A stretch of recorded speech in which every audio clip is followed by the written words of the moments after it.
Hello, ma'am, sir. Good day. I am Maricel Oroy, 37 years old, and I am married. I have 3 children, 1 girl and 2 boys.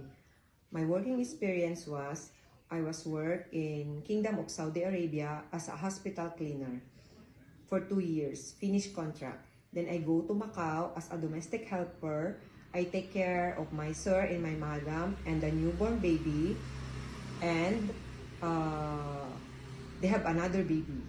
I do cleaning, cooking, washing, ironing, and marketing, gardening. I finished 2 years.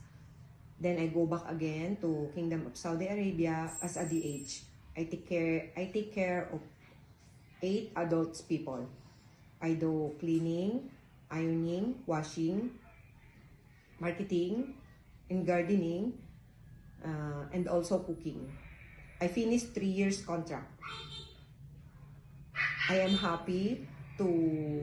willing and happy to work with your family, and I promise that I will take care of your family as my own family, and I will love your children as my own. Thank you.